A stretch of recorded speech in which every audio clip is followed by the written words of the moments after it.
निर्मला सीतारमण ने आज रिकॉर्ड 7वीं बार अपना बजट पेश किया, यानी मोदी सरकार का बजट पेश किया। उन्होंने तो रिकॉर्ड बना लिया, लेकिन अब देखना यह है कि क्या नीतीश कुमार अब पलटी मारने का रिकॉर्ड बनाते हैं या नहीं बनाते हैं। पलटी मारने की बात इसलिए उठ रही है क्योंकि आज जो बजट पेश हुआ है उसमें ऊपरी तौर पर देखने पे तो ऐसा लग रहा है कि आंध्र प्रदेश और बिहार यानी इन दो राज्य जहां की टीडीपी और जेडीयू इन दो के सहारे ही मोदी सरकार खड़ी हुई है और ये उम्मीद थी इन दोनों राज्यों को कि इस बार बजट में उन्हें बहुत कुछ खास मिलेगा। और बजट में ऊपरी तौर पर देखने पर ऐसा लग भी रहा है कि हाँ, बिहार को 26,000 करोड़ मिल गए, आंध्र प्रदेश को 15,000 करोड़ का पैकेज मिल गया। लेकिन क्या आंध्र प्रदेश के लिए चंद्रबाबू नायडू और बिहार के लिए नीतीश कुमार इतना ही मांग रहे थे? क्या उनकी मांगे और ज्यादा नहीं थी? क्या उनकी उम्मीदें और ज्यादा नहीं थी? क्योंकि आप याद कीजिए 7 जून को नीतीश कुमार ने सेंट्रल हॉल में ये कहा था कि अब मोदी जी आए हैं तो उनकी जो बहुत सारी बातें हैं जो नहीं कर पाए हैं वो अब पूरा कर देंगे। उनका इशारा साफ तौर पर बिहार को विशेष राज्य का दर्जा देने को लेकर था, जिसके बारे में कल केंद्र सरकार ने लिखित तौर पर कह दिया कि हम नहीं दे पाएंगे। चलिए, आप विशेष राज्य का दर्जा नहीं दे सकते, लेकिन क्या कुछ जो मांगे थी नीतीश कुमार की बिहार के लिए, क्या उनको भी आपने नहीं दिया? तो क्या सोचकर मोदी सरकार ने ऐसा किया?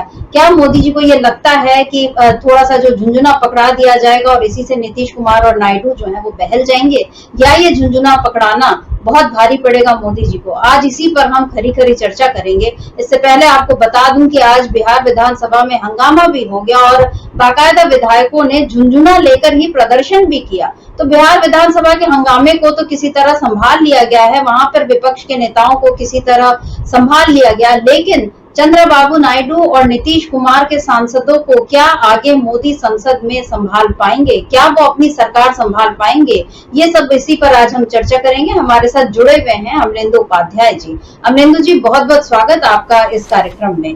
आप लोग सुबह से अमलेंदु जी बजट पर चर्चा कर रहे हैं। लगातार हम लोग ये देख रहे थे कि जैसे जैसे निर्मला सीतारमण की घोषणाएं यानी बजट की जो घोषणाएं वो सामने आती जा रही थी और उसमें बहुत सारी चीजें निकल कर आई हैं। जैसे किस तरह कांग्रेस के घोषणा पत्र को कॉपी पेस्ट कर लिया गया। पवन खेड़ा ने इसको कॉपी पेस्ट बजट भी बोला है और सरकार भी बोला है कि राहुल गांधी की जो स्कीम्स है या उनकी जो सोच थी वो इस बजट में दिखी युवाओं के लिए खास तौर पर। तो चलिए, युवाओं को तो किसी तरह से आप अभी ऐसा लग रहा है कि जो बेरोजगारी से उसका आप थोड़ा सा ध्यान भटका पाएंगे, या जो पेपर लीक को लेकर भी आप ये सब जो चल रहे हैं हंगामे उसको लेकर आप थोड़ा सा युवाओं को शांत कर सकते हैं। लेकिन नीतीश कुमार और चंद्रबाबू नायडू अगर एक बार नाराज हो गए और जैसी की पूरी उम्मीद है, दिख रहा है, अभी तो उन लोग ये बताने को तो ये कह रहे हैं कि हाँ हाँ सब ठीक है, लेकिन कल भी जब नीतीश कुमार ने जो बिहार विधानसभा में जब उनसे भी बाहरी पत्रकारों ने ये सवाल किया था तो उन्होंने कहा था इंतजार कीजिए, धीरे धीरे सब सामने आ जाएगा। क्या कुछ कहने का ये मतलब है नीतीश कुमार के? किस ओर इशारा कर रहे हैं? क्या सारी बातें धीरे धीरे सामने आने की बात कर रहे हैं? अगर नीतीश कुमार और चंद्रबाबू नायडू नाराज हो जाते हैं तो फिर मोदी जी अपनी सरकार को कैसे आगे चला पाएंगे? देखिए समित्रा जी, एक तो आज के बजट से ये तो साफ हुआ कि नीतीश कुमार और चंद्रबाबू नायडू का मोदी जी के ऊपर बहुत ज़्यादा दबाव है, ये तो साबित हुआ। लेकिन वो दबाव कितना काम कर पाया और कितना कारगर है, अब इसकी समीक्षा हो सकती है। क्योंकि बजट जिस तरीके से पेश किया गया और ख़ास तौर से आंध्र प्रदेश को नाम लेकर के और बिहार को नाम लेकर के जो परियोजनाएं बताई दी जा रही हैं, बताया गया कि 15,000 करोड़ का जो है वहाँ की आंध्र प्रदेश की राजधानी के विकास के लिए दिया जाएगा और 58,000 करोड़ की योजनाएं जो है वो बिहार को दी जाएंगी। इस तरीके की घोषणाएँ की गई। तो इससे ये तो लगा कि ये बिहार और आंध्र प्रदेश का दबाव मोदी जी के ऊपर साफ तौर पर दिखाई पड़ रहा है और मोदी जी बैसाखियों पर टिके हुए प्रधानमंत्री हैं, ये आज के बजट से साबित हुआ। लेकिन इसके बाद भी झुंझुना पकड़ाने की कोशिश जो दोनों राज्यों को की गई है। और जैसा कि आपने बताया शुरुआती अपनी वक्तव्य में कि बिहार विधानसभा में विधायकों ने झुंझुना लेकर के बाकायदा प्रदर्शन किया कि ये झुंझुना बिहार को दिया जा रहा है। तो समित्रा जी, झुंझुने ही दिए गए हैं बिहार को भी और आंध्र प्रदेश को भी। एक तरफ ये जताने की कोशिश की गई है कि उनका दबाव है तो हम उसको दबाव को मान रहे हैं, यानी राजनीतिक तौर पर तो ये संदेश देने की कोशिश की गई कि दोनों का दबाव काम कर रहा है और मोदी जी दबाव में है ताकि सरकार से समर्थन वापसी की चीज़ें जल्दबाजी में ना करें दोनों दल, इसका जो है ध्यान रखने की कोशिश की गई। लेकिन दिया झुंझुना ही गया है दोनों राज्यों को। अब देखिए, अगर हम बिहार की बात करें समित्रा जी, बिहार को जैसे 58,000 करोड़ की परियोजनाएं बताई गई, उसमें से एक परियोजना तो सिर्फ 26,000 करोड़ की जो है वो एक रिफाइनरी की है। अब वो रिफाइनरी जो बनेगी वो जाहिर सी बात है कि वो बिहार सरकार नहीं बनाएगी, सीधा सीधा पैसा भी वो बिहार को नहीं मिलेगा, वो केंद्र सरकार बनाएगी। और कब बनाएगी ये पता नहीं है अभी, इसी में बन जाएगी, इसी साथ वर्ष बन जाएगी कि 10 वर्ष में बनेगी रिफाइनरी। जाहिर सी चीज़ की छोटी मोटी चीज़ नहीं है, समय लगेगा उसको बनने में, तो वो कब तक जा करके बनेगी। चूंकि बिहार में आने वाले समय में चुनाव है 1 साल के अंदर ही, तो बिहार को ज़्यादा राशि दिखाने की घोषणा की गई है कि इनको हमने ज़्यादा दिया है बनिस्बत आंध्र प्रदेश के। जबकि आवश्यकता अगर देखी जाए तो आंध्र प्रदेश की ज़्यादा थी, उनका नया राज्य बना हुआ है, उनकी अपनी राजधानी अभी तक नहीं बन पाई है, तो उनको राजधानी भी बनानी है। तो अब राजधानी बनाने के लिए तो दे रहे हैं सिर्फ 15,000 करोड़ रुपए, और एक रिफाइनरी के लिए बिहार में आप दे रहे हैं 26,000 करोड़ रुपए। तो ये किस तरीके से तर्कसंगत है, इसको लेकर के चंद्रबाबू नायडू का नाराज होना स्वाभाविक होगा कि चंद्रबाबू नायडू नाराज होंगे कि आप हमको पूरी राजधानी बनाने के लिए तो सिर्फ 15,000 करोड़ रुपया दे रहे हैं, और एक रिफाइनरी बनाने के लिए आप बिहार को 26,000 करोड़ रुपए दिए दे रहे हैं। इसी तरीके से एक परियोजना है जो सड़क की, उसके लिए 21,000 करोड़ रुपया बिहार को दे दिया जा रहा है, वो भी परियोजना बिहार सरकार नहीं बनाएगी। यानी नीतीश कुमार के हाथ में रुपल्ली एक भी नहीं आएगा, ढेला एक भी नहीं आएगा, ये नीतीश कुमार को झुंझुना पकड़ाया गया है। तो जिस चालाकी के साथ इस बजट को बनाया गया, चालाकी के साथ ये बताने की कोशिश की गई, बिहार चूंकि चुनावी राज्य है तो वहाँ चुनाव के तरीके से चीज़ें साधने की कोशिश की गई, आंध्र प्रदेश को उसका हक नहीं दिया गया। इसको लेकर के जो अब दोनों की नाराजगी, नीतीश कुमार तो नाराज इसलिए होंगे कि सीधे सीधे हाथ में कुछ नहीं आया। अब जो 2 पुल बनाने की घोषणा भी की गई है, तो 2 पुल बनेंगे भी, वो गंगा नदी के ऊपर बनेगा। जाहिर सी बात है कि वो राज्य सरकार को नहीं दिया जा रहा। कहा यह जा रहा है कि विकास एजेंसियों के द्वारा मदद करवाई जाएगी बिहार को, बजट में ये कहा गया है। तो कौन सी विकास एजेंसियां हैं जिनके जरिए बिहार को मदद कराई जाएगी? जाहिर सी बात है समित्रा जी कि ये पैसा जो मिलेगा वो उन विकास एजेंसियों को मिलेगा, ना कि बिहार को मिलेगा। वो एजेंसियां बिहार की मदद करेंगी। तो यानी कि 58,000 करोड़ रुपया जो है वो उन एजेंसियों को मिलेगा जो विकास एजेंसियां कही जाएंगी, वो बिहार में काम करेंगी और उसके जरिए। अब ये ठेके किसको मिलेंगे उन विकास एजेंसियों के? जाहिर सी बात है कि सारे देश भर में विकास एजेंसियों के ठेके गुजरात की कंपनियों को मिल रहे हैं। यहाँ तक कि NTA का ठेका, जो शिक्षा का ठेका है, उसका भी ठेका गुजरात की कंपनी को दे दिया जाता है। तो सारी ठेके मिलेंगे गुजरात के लोगों को, विकास होगा बिहार का, लेकिन वो विकास एजेंसियां करेंगी। नीतीश कुमार क्या करेंगे? थोड़ी पे हाथ रख करके झुंझुना बजाएंगे। तो ये जिस तरीके से बिहार को संतुष्ट करने की कोशिश की गई है, इससे बिहार में बहुत ज़्यादा नाराजगी है। पप्पू यादव जो इंडिपेंडेंट MP हैं पूर्णिया से, उन्होंने बहुत तगड़ा हमला जो नीतीश कुमार पे और मोदी सरकार पे, दोनों पे बोला इस बजट को लेकर के।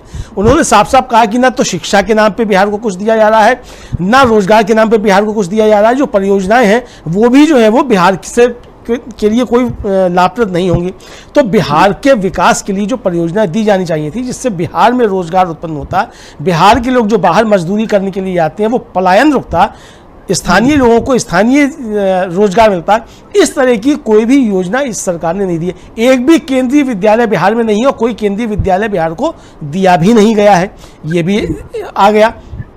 तो इसको लेकर के बहुत सारे सवाल हैं। तो बिहार को एक तरीके से चुनावी राज्य के जरिए चुनाव साधने की कोशिश तो की गई है कि नीतीश कुमार भी ये बता सके कि भाई 58,000 करोड़ रुपया जो मिल गया है, लेकिन उससे बिहार का क्या भला होगा, बिहार सरकार को क्या मिलेगा, राज्य को क्या मिलेगा और राज्य में किस तरीके से निवेश होगा, इसके बारे में ये बजट कुछ नहीं कहता। एक तरीके से झुंझुना पकड़ाने की कोशिश की गई है और इस झुंझुने से नीतीश कुमार भी समित्रा जी निश्चित तौर पर नाराज नजर आएंगे। अभी तक उनकी कोई प्रतिक्रिया नहीं आई है, अब ये देखना है कि उनकी प्रतिक्रिया आती है कि नहीं आती। हालांकि ऐसे अवसरों पे नीतीश कुमार बोलते कम है, काम ज़्यादा करते हैं। तो अब देखना ये है कि नीतीश कुमार अब काम क्या करते हैं, ये समय बताएगा। लेकिन विपक्ष जिस तरीके से नीतीश कुमार के ऊपर हमलावर है कि आपको राज्य में कुछ नहीं मिला इस बजट से, इसको लेकर के नीतीश के सामने चुनौतियां बढ़ गई हैं। जाहिर सी बात है कि नीतीश की नाराजगी मोदी सरकार के ऊपर भारी भी पड़ सकती है। समित्रा जी, बिल्कुल, नीतीश की नाराजगी मोदी सरकार पर तो भारी पड़ेगी ही, और यहाँ पर एक तरह से नीतीश की नाकामी खुद उन पर कितनी भारी पड़ेगी ये भी देखने वाली बात है। क्योंकि जिस तरीके से बजट में बिहार को निराशा हुई है, विपक्ष ने इस संदेश को जनता तक पहुंचा ही दिया है। इससे पहले हमने देखा था कि इंडिया गठबंधन किस तरह से सड़कों पर उतरा था, तब मसला था कानून व्यवस्था का, और आज जिस तरीके से अभी जो विधानसभा में विपक्ष ने हंगामा किया है, और राबड़ी देवी का भी एक वक्तव्य आया था सामने, जिसमें उन्होंने कहा था कि अब हम उनको नहीं स्वीकार करेंगे, मतलब अब उनका स्वागत यहाँ पर नहीं होगा, जो अभी तक दरवाजे खुले होने की बात हो रही थी। अब अगर नीतीश कुमार दोनों ओर से फंसे हुए हैं, क्योंकि बिहार में उनको सत्ता में रहने के लिए अब बीजेपी की जरूरत है, या तो वो बिल्कुल बीजेपी को छोड़ दें तो फिर मोदी जी यहाँ पर मुश्किल में पड़ जाएंगे, और फिर नीतीश कुमार या तो महागठबंधन के नेताओं को किसी तरह मना लें, तब तो बाजी उनके हाथ में फिर से आएगी। लेकिन इस बार ऐसा लग रहा है चुनाव के पहले जो खेल नीतीश कुमार ने किया था अपनी सत्ता बचाने के लिए, अब वो खेल उन पर बहुत भारी पड़ चुका है, क्योंकि तब लोगों को ये लगा था, इवन तेजस्वी यादव ने एक ट्वीट करके ये बोला भी था, उनका पहले का ट्वीट था कि अब तो आप किंग मेकर हैं, अब आप चाहें तो बिहार को आप क्या क्या नहीं दिलवा सकते, विशेष राज्य का दर्जा भी करवा सकते हैं और बाकी जितनी भी मांगे वो भी, जातिगत जनगणना की भी मांग पूरी करवा सकते हैं। तो तेजस्वी यादव ने पहले ही एक माहौल बना दिया था कि अब आप किस तरह से दबाव बनाइए। लेकिन नीतीश कुमार अभी आज की स्थिति देखकर तो ऐसा लग रहा है कि वो मोदी पर किसी तरह का दबाव बनाने में नाकामयाब रहे हैं। अब उनकी मजबूरी क्या है ये तो वही जाने, लेकिन ये मजबूरी उनको सत्ता से बेदखल कर सकती है, ये नजर आ रहा है। हम देख लेते हैं अमलेंदु जी, अभी जो आज जो हम बात कर रहे हैं कि बजट में आंध्र प्रदेश को और बिहार को क्या मिला, तो आंध्र प्रदेश के लिए चंद्रबाबू नायडू ने जो मांगे पहले रखी थी, अभी वो पिछले हफ्ते आए भी थे और उन्होंने कई करोड़ का पैकेज, कई हजार करोड़ का पैकेज मांगा था, और उसमें उन्होंने ये कहा था कि जो राजधानी अमरावती और पोलावरम सिंचाई प्रोजेक्ट को उसके विकास के लिए उन्हें धन चाहिए। इसके अलावा विजयवाड़ा, विशाखापट्टनम, अमरावती में मेट्रो रेल परियोजनाओं की उन्होंने मांग की थी। विजयवाड़ा से मुंबई और नई दिल्ली तक के लिए वंदे भारत ट्रेन की भी उनकी मांग थी, और राज्य के पिछड़े जिलों जैसे रामायापट्टनम, बंदरगांव और कडप्पा में एक स्टील प्लांट के लिए अनुदान की मांग, ये उनकी कुछ विशेष मांगे थी जिसको वो चाह रहे थे। बजट में अभी डिटेल मतलब अभी तक तो ऐसा कुछ लगा नहीं, मतलब ठीक है अमरावती के लिए और पोलावरम सिंचाई परियोजना इन सब के लिए तो दिया है, कुछ पैकेज दिया है, लेकिन बहुत सारी मांगे जो हैं उन पर बिल्कुल निर्मला सीतारमण ने चुप्पी साध ली है। उधर बिहार में नीतीश कुमार ने जो मांगे उनकी खास थी कि 9 नए airport, 2 electricity projects, 2 river water project और 7 नए मेडिकल कॉलेज की स्थापना के लिए अनुदान की मांग थी नीतीश कुमार की। लेकिन आपने जैसा बताया वहां तो उन्होंने पूरा इंफ्रास्ट्रक्चर मतलब उसके नाम पर और विकास योजना, जैसे हम देख रहे हैं कि मुंबई में भी धारावी को हम बिल्कुल वो कर देंगे, विकास उसका कर देंगे, और उसके लिए ठेका किसको मिलता है, तो अदानी की कंपनी को मिलता है, जबकि बाकी सब वो बिड जो है वो फेल हो जाती है। अभी उद्धव ठाकरे ने इसको एक बड़ा मुद्दा बनाया और उन्होंने कहा कि हम जैसे ही सत्ता में आएंगे हम इस ये जो डील है इसको हम कैंसिल कर देंगे, ये उद्धव ठाकरे ने ऐलान कर दिया है।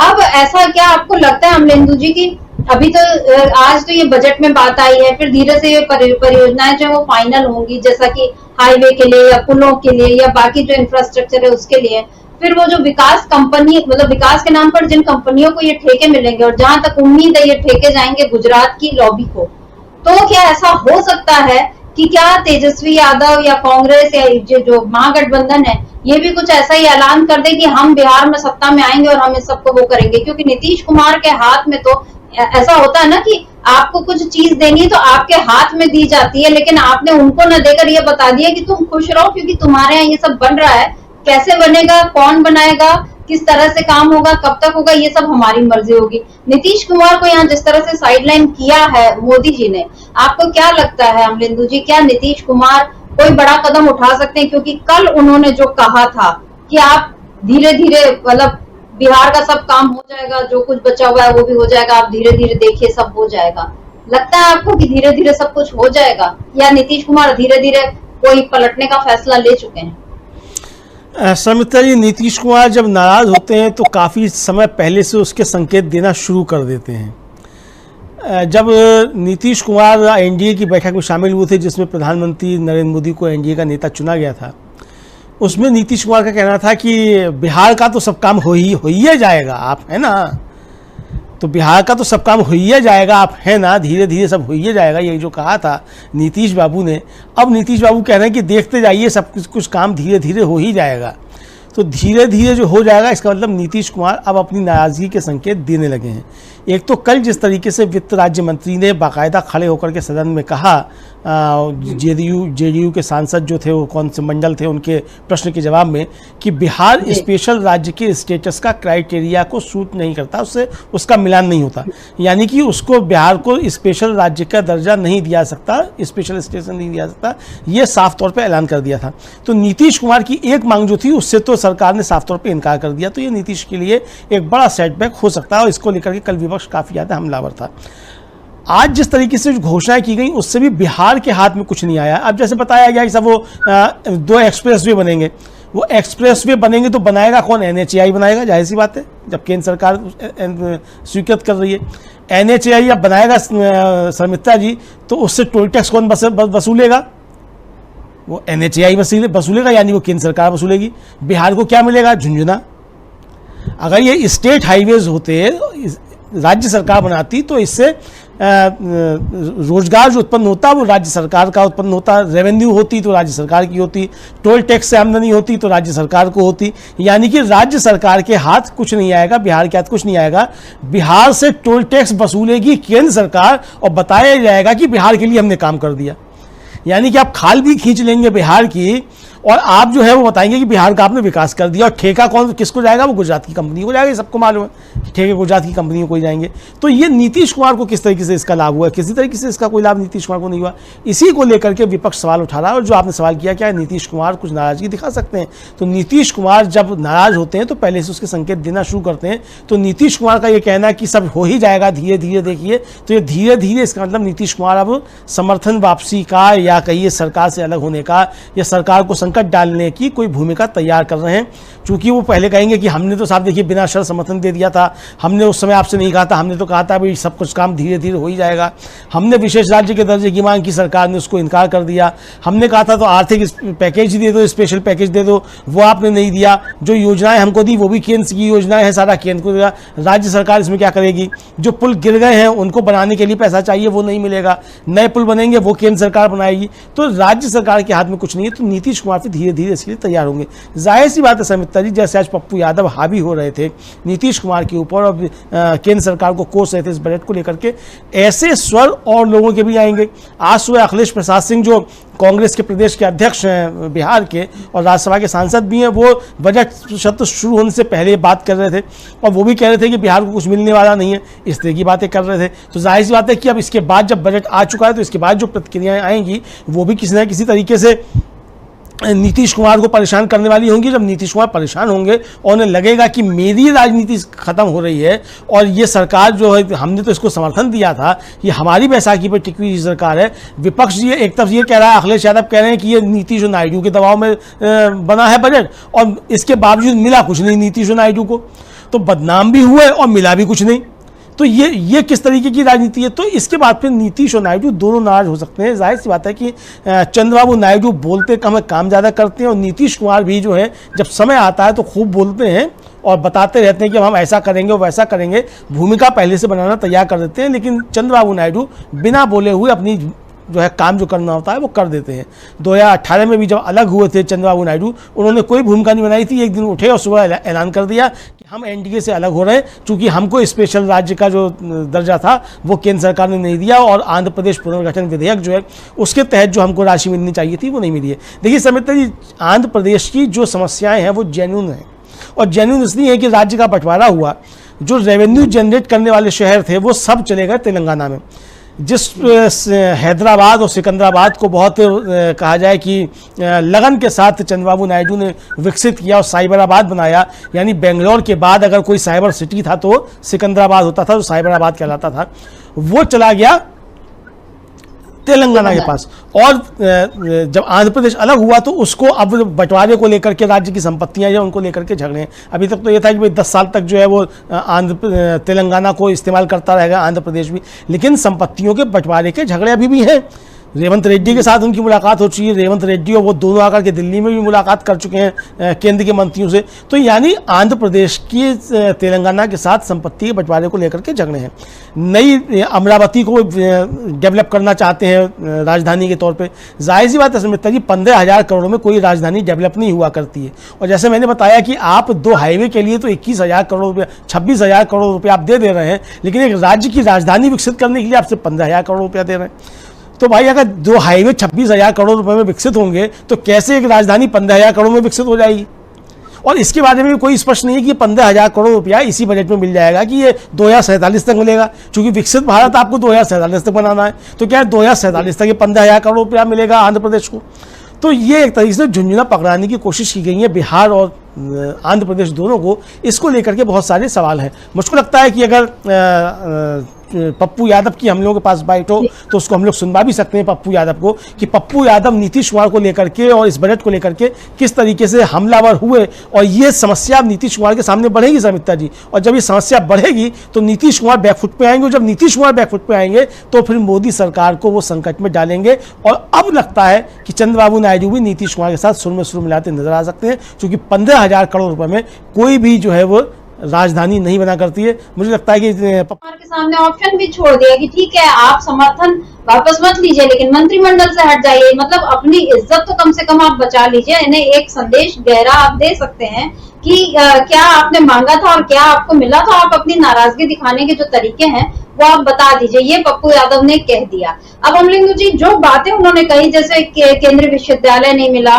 तो मुझे याद पड़ता है कि 2017 में नरेंद्र मोदी जब पटना गए थे पटना विश्वविद्यालय, तब मतलब नीतीश कुमार ने उनको ये मांग रखी थी कि आप इनको इस विश्वविद्यालय को केंद्रीय विश्वविद्यालय बनाइए। वो मांग अब तक पूरी नहीं हुई।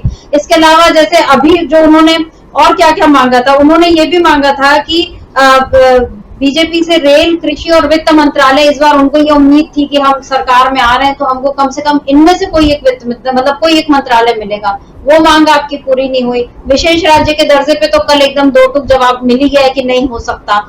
आर्थिक पैकेज जो आपने मांगा उसमें भी आपको एक तरीके से झुंझुना पकड़ाया गया, या आपको बेवकूफ बना दिया गया, या आपका लाभ उठाया गया, जो भी आप बोल लें। ये सारी बातें जो हो रही हैं, उसके बाद क्या आपको लगता है ये जो पप्पू यादव ने जो तेवर दिखाए, और एक बात और ध्यान आती कि जो पटना पूर्णिया ये जो हाईवे की एक्सप्रेसवे की जो बात हो रही है, तो पूर्णिया तक की जो बात है क्या इसलिए है ताकि पप्पू यादव को किसी तरह से, क्योंकि पप्पू यादव ने वहां पर जो अपना दम दिखाया और उसके बाद अभी जो उपचुनाव में भी एक तरह से उनकी जो छाप है वो देखने मिली, क्या ऐसा लगता है कि ये मोदी का कोई एक नया पैतरा था कि चलो इनको हम किसी तरह से अपने उसमें करें, क्योंकि पप्पू यादव तो किसी के दबाव में आने वाले दिखते नहीं है, और यहाँ उन्होंने जो बोला है, तो ये जिस तरह से सारा खेल किया है मोदी ने या निर्मला सीतारमण ने बजट में जितनी चालाकियां दिखाई हैं, क्या लगता है आपको कि क्या बिहार की जनता इन चालाकियों को अब समझेगी? और उसके बाद जो अगला विधानसभा चुनाव होना है, नीतीश कुमार ने तो हालांकि एनडीए के लोगों को यह भी कहा कि पिछले बार जब हम एक साथ मिलकर लड़े थे तो हमने इतनी सीटें हासिल कर ली थी,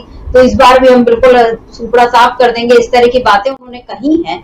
लेकिन क्या ऐसा लगता है आज के माहौल को देख के कि अगले साल एनडीए जो है वो बिहार में वापस आता हुआ दिख रहा है आपको? देखिए समिता जी, अगले साल तक क्या परिस्थितियां बनेंगी तो कहा नहीं आ सकता क्या बनेंगी, लेकिन फिलहाल तो नहीं लग रहा है कि आता हुआ वापस दिख रहा है। और बजट में जिस तरीके से खेल किया गया है और नीतीश कुमार को झुंझुना पकड़ाया गया, नीतीश कुमार को क्या मतलब पूरे बिहार को झुंझुना पकड़ाया गया है। और पप्पू यादव ने जो बातें कही हैं समित्रा जी, हालांकि पप्पू यादव इंडिपेंडेंट सांसद है, निर्दलीय सांसद है, लेकिन बिहार की समस्याओं को लेकर के जिस तरीके से वो हमलावर है नीतीश कुमार के ऊपर, और जो नीतीश कुमार को उन्होंने सुझाव दिया है, ये अब समित्रा जी सुझाव जो है वो बिहार में आना शुरू हो जाएंगे। क्योंकि बिहार को मिला कुछ नहीं है तो फिर भाई आप सरकार में क्यों बने हुए हैं? आपकी बैसाखियों पे ये सरकार है, और जैसा पप्पू कह रहे थे भाई आपकी नहीं चल रही तो मंत्रिमंडल छोड़ के हट जाओ। वैसे भी जो आपको मिला है मछली मंत्रालय, तो मछलियों का भोजन जो है वो तो सस्ता किया गया है इस बजट में, तो मछलियों का भोजन तो सस्ता किया गया है, लेकिन मछली जो है वो जाल में किसके फंस रही है, कौन मछली बन रहा है, या कौन बड़ी मछली है कौन छोटी मछली है, ये तो समझना पड़ेगा ना कि कौन किसको खाएगा। तो अभी तक तो लग ये रहा समिता जी कि बड़ी मछली भाजपा है, वो छोटी मछली जनता दल यू है, या बड़ी मछली भाजपा है और छोटी मछली बिहार है, तो ये बड़ी मछली छोटी मछली को खाती है। इसको करने की कोशिश की जा रही है इस बजट के माध्यम से भी। नीतीश कुमार को ऐसी स्थिति में लाके पटक दिया है नरेंद्र मोदी जी ने कि नीतीश कुमार ना आह कर पा रहे हैं ना उफ कर पा रहे हैं, इस बजट को लेकर के। अभी तक कोई प्रतिक्रिया नीतीश कुमार की नहीं आई है इस बजट को लेकर के, और इस बीच आ गई हम लोग कार्यक्रम करना है तो हम कह नहीं सकते, लेकिन मैंने अभी तक उनकी कोई प्रतिक्रिया नहीं देखी है, जबकि प्रतिक्रिया आनी चाहिए थी। भाई अगर बजट में घोषणा की जा रही है कि 58,000 करोड़ की आपको परियोजनाएं मिली हैं, तो आपको कहना चाहिए, वेलकम करना चाहिए कि मोदी जी का बहुत बहुत शुक्रिया, उन्होंने 58,000 करोड़ की परियोजनाएं जो थी बिहार को दे दी। लेकिन इस तरीके का कोई भी स्वागत का वक्तव्य जो है ना नीतीश कुमार की तरफ से आया है, ना राजीव रंजन सिंह की तरफ से आया है, और ना उनके अध्यक्ष जो है संजय झा उनकी तरफ से आया है। किसी ने भी अभी तक इस बजट की इस मामले में कोई सराहना नहीं की है कि साहब बिहार को परियोजनाएं मिल गई। इससे साफ जाहिर होता है सुमित्रा जी कि जब स्वागत नहीं किया जा रहा है इस बजट का, तो नीतीश कुमार इस बजट से नाराज है, ये समझा जा सकता है। अच्छा, संजय झा की प्रतिक्रिया आ गई है, अभी हमें बताया जा रहा है कि संजय झा की इस पर प्रतिक्रिया आ गई है। वो क्या प्रतिक्रिया आती है उसको भी हम लोग देख लेंगे, संजय झा की क्या प्रतिक्रिया है। लेकिन नीतीश कुमार की नाराजगी बढ़ेगी क्योंकि ये बजट सीधे सीधे बिहार को कुछ नहीं देता है। केंद्रीय योजनाएं जो घोषित की गई हैं वो भी 58,000 करोड़ की योजनाएं हैं, तो 58,000 करोड़ की योजना में 21,000 करोड़ की एक परियोजना हो गई 2 एक्सप्रेसवे की, और 26,000 करोड़ की एक रिफाइनरी की होगी, या 26,000 की उसकी एक्सप्रेसवे की, और 21,000 करोड़ की वो रिफाइनरी की। इस तरीके से 58,000 करोड़ से 11,000 करोड़ की जो है वो जरूर जो है वो बाढ़ राहत के लिए है। तो वो भी बाढ़ राहत के लिए, यानी जो विकास के लिए मांगा जा रहा था, पुल बनाने के लिए मांगा जा रहा था ताकि पुल गिरे, तो उसके लिए कोई पैसा जो है वो नहीं मिला है बिहार को, मतलब राज्य को कोई पैसा नहीं मिला है। और मांग क्या थी? मांग ये थी कि राज्य को पैसा मिले। पप्पू यादव जो सवाल उठा रहे हैं कि वो पलायन नहीं रुका और 2 करोड़ बिहारी जो है वो बाहर जाकर के रोजगार करता है, 40,000 करोड़ रुपया जो पढ़ाई के ऊपर बाहर जाकर के खर्च करता है। जाहिर सी बात है सुमित्रा जी, अगर 40,000 करोड़ रुपया बिहार के लोग बाहर जाकर के खर्च कर रहे हैं, ये राज्य के अंदर साधन होंगे, अगर राज्य में जो है वो शिक्षण संस्थान होंगे, तो ये 40,000 करोड़ रुपया जो खर्च हो रहा है ये तो हमारे मतलब बिहार राज्य को मिलेगा ना। और जब वहाँ खर्च होगा तो बिहारी खर्च करेंगे, बिहार के लिए खर्च करेंगे, तो उससे नए रास्ते और पैदा होंगे, रोजगार के और साधन पैदा होंगे। तो ये बिहार को नहीं मिला। इस बीच बताया जा रहा है कि राहुल गांधी की भी इस बजट को लेकर के प्रतिक्रिया आ गई है। राहुल गांधी यहाँ लिख रहे हैं कि कुर्सी बचाओ budget, appease allies hollow promises to them at the cost of other states, appease cronies benefits to AA with no relief for the common Indian। ये राहुल गांधी लिख रहे हैं, cut and paste Congress manifesto and previous budgets, copy and paste. Rahul Gandhi ने बिल्कुल 3 मुद्दों, मतलब 3 points में, 3 बिंदुओं में पूरे बजट का सार प्रस्तुत कर दिया है। कॉपी पेस्ट है, यानी जो कांग्रेस के मैनिफेस्टो में जो कुछ बातें जिनमें आप युवाओं को लुभा सकते थे, आपने वो बात पूरी कर दी। लेकिन इसके साथ उन्होंने जो उद्योगपतियों को खुश करने वाला, और जो उन्होंने AA लिखा है, बड़ा हमला फिर से राहुल गांधी का मोदी सरकार पर।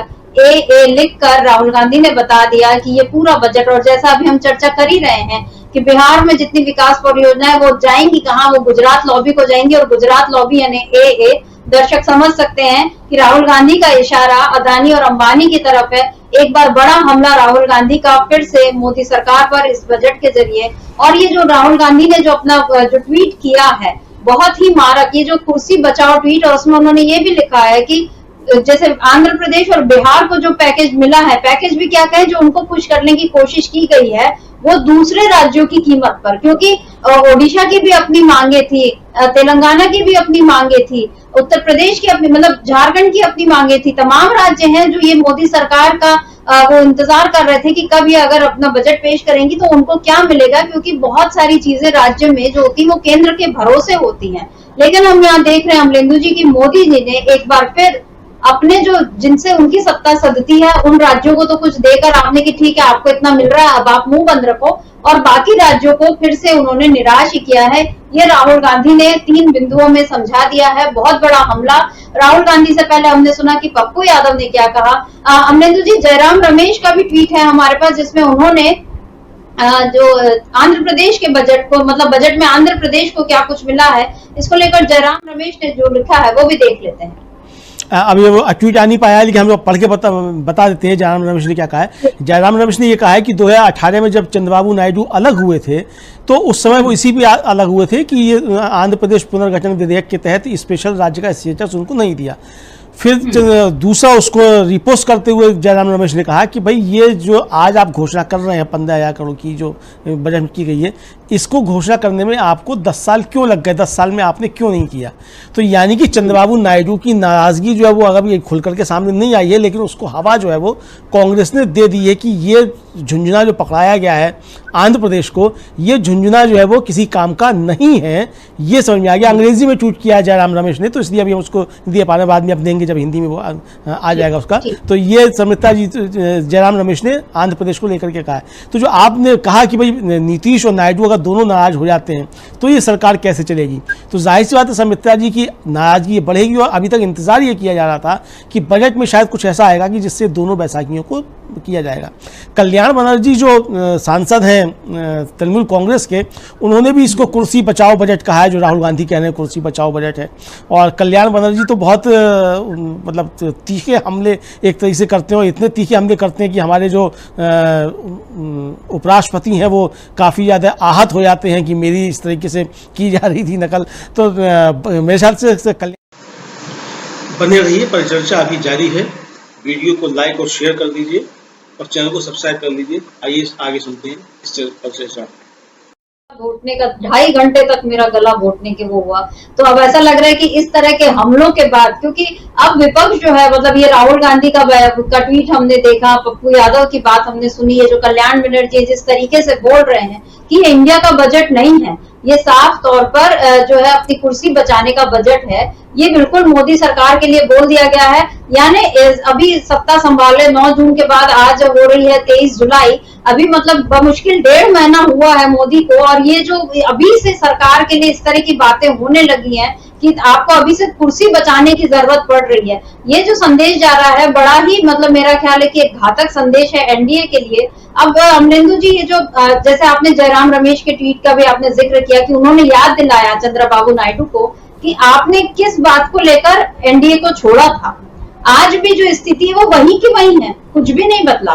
जो कुछ मांगे, अभी मैंने कुछ समय पहले ये पढ़ के बताया भी था कि आंध्र प्रदेश के लिए उन्होंने क्या क्या मांगे रखी थी, और पिछले हफ्ते वो खास इसीलिए यहाँ आए भी थे, दिल्ली आए थे, और उन्होंने तमाम लोगों से, तमाम मंत्रियों से मुलाकात की एनडीए के, ताकि उनका जो है वो एक दबाव बना सके। लेकिन ऐसा लग नहीं रहा इस बजट को देखकर कि आंध्र प्रदेश को भी कुछ मिल पाया है। निर्मला सीतारमण ने जो कहा, उन्होंने एक तो 15,000 करोड़ के पैकेज की जो बात की, उसके बाद उन्होंने ये कहा कि सरकार का आंध्र प्रदेश पुनर्गठन अधिनियम की प्रतिबद्धताओं को पूरा करने के लिए समन्वित प्रयास किया, सरकार ने किया है। वो किस तरह का प्रयास है इसका कोई खुलासा नहीं है। फिर उन्होंने ये भी कहा कि बहुपक्षीय विकास एजेंसियों के माध्यम से आंध्र प्रदेश को वित्तीय सहायता की सुविधा प्रदान करेंगे। यहाँ भी वही खेल है जो बिहार में था कि हम बहुपक्षीय विकास एजेंसियों के माध्यम से, ये जो एजेंसी की बात, सीधे सीधे राज्य और केंद्र के बीच समन्वय क्यों नहीं हो सकता अमरेंदु जी? इसमें मोदी जी को एक बीच, मतलब जिसको हिंदी में एक जो शब्द होता है बिचौलिए,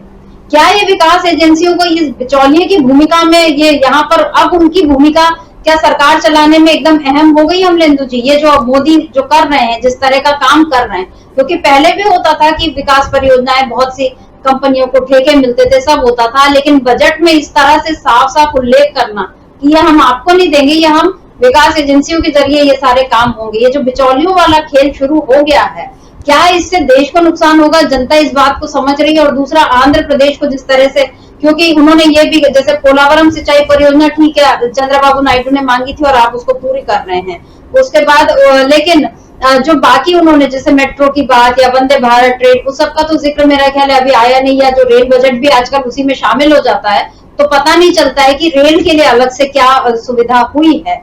ये सारी जो चीजें हैं अमरेंदु जी, क्योंकि उन्होंने ये भी चंद्रबाबू नायडू की पिछले हफ्ते जो आए थे, एक मांग ये भी थी पेट्रोकेमिकल हब और ऑयल रिफाइनरी, और उसके साथ साथ बैकवर्ड रीजन के डेवलपमेंट के लिए कुछ राज्यों के लिए उनको एक अलग फंड चाहिए था, ये मांगे थी। और मेरा ख्याल है नीतीश कुमार और चंद्रबाबू नायडू दोनों को कुल मिला के वो 50,000 से 1 लाख करोड़ के बीच का एक, मतलब दोनों राज्यों के लिए मिला जुला एक वो मांग रहे थे, लेकिन अभी तो उन दोनों राज्यों को इतना कुछ मिला नहीं है। क्या ऐसे में ये नाराजगी मोदी सरकार पर भारी पड़ेगी? और वो जो बिचौलियों वाली बात मैंने की, उस पर आप क्या सोचते हैं? देखिए सुमित्रा जी, बिचौलियों की आवश्यकता इसलिए कि विकास में कमीशन बहुत अच्छा होता है। जो लोग भी सरकारी चीज़ों को जानते हैं वो अच्छे तरीके से जानते हैं कि विकास में कितना कमीशन होता है और उसका किस किस तरीके से बंदरबाट होता है, वो सब लोगों को मालूम है। तो अब इसमें राज्य सरकार को कमीशन कुछ ना मिलने पाए और सारा कमीशन केंद्र सरकार के पास है, तो लड़ाई इस बात की है। पैसा हम देंगे भी, लेकिन उस पैसे में कमीशन आपको नहीं मिलेगा, कमीशन केंद्र को मिलेगा। ये व्यवस्था की जा रही है। तो यानी आप खुश होते रहिए इस बात को कि आंध्र प्रदेश को 15,000 करोड़ रुपया मिल जाएगा, लेकिन वो मिलेगा आंध्र प्रदेश को सीधे नहीं मिलेगा। यानी अगर राजधानी विकसित होगी तो राजधानी आंध्र प्रदेश सरकार जो है वो विकसित नहीं करेगी, वो विकास एजेंसियां विकसित करेंगी। वो विकास एजेंसियां केंद्र की होंगी, तो वो अपने हिसाब से विकसित करेंगी। आप केवल जो है वो शीट जो कहलाती है वो बना के दे दीजिए कि क्या आपको चाहिए है और किस तरीके से उसको विकसित करना है। वो रोड मैप आप दे दीजिए, उसमें फिर वो एजेंसियां तय कर लेंगी कि उन्हें किस में करना है। तब मिट्टी का काम जहाँ ज़्यादा होगा तो वहाँ ज़्यादा दिया जाएगा, बजरी का काम होगा तो वो थोड़ा और कम हो जाएगा, आरसीसी का जहाँ होगा वो सबसे कम होगा। ये जो है बताया जाता है विकास का जो कमीशन का जो खेल होता है उसमें ये सब चीज़ें बताई जाती हैं समिता जी। तो मिट्टी जहाँ पड़नी होगी या तो सबसे ज़्यादा पैसा खर्च मिट्टी पे डालने पे किया जाता है, तो वो किया जाएगा। तो ये जिस तरीके से किया गया तो जाहिर सी बात है कि ना बिहार के हाथ में कुछ है, ना आंध्र प्रदेश के हाथ में कुछ है, और बदनाम भी हो रहे हैं। यानी वो है ना कि ना खुदा ना मिला, ना खुदा मिला ना विसाले सनम। तो पैसा भी नहीं मिला अपने हाथ में और बदनाम भी हो रहे हैं कि साहब ये बिहार और उसके लिए जो है आंध्र प्रदेश के लिए कुर्सी बचाओ बजट है।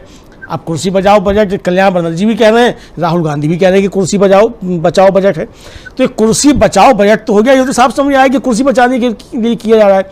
लेकिन कुर्सी बचाने के चक्कर में भी आपके हाथ में कुछ नहीं आने पाए, हाथ में जो रहेगा वो सब केंद्र के हाथ में रहेगा। तो इस तरीके की व्यवस्थाएं की गई।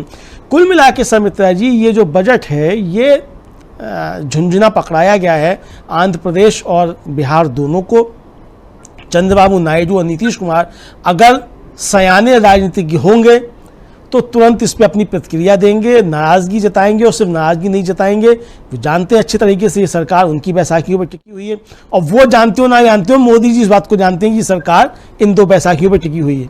क्योंकि है ना वो कस्तूरी के कुंजल बसे, वो जो दोहा है कि मालूम नहीं होता है, हाँ, मृक्कों की कस्तूरी उसके अंदर बसी हुई है। तो ये कस्तूरी नीतीश कुमार और चंद्रबाबू को अंदर बसी हुई है, ये इनको भले ही ना मालूम, लेकिन मोदी जी को मालूम है कस्तूरी इनके अंदर है।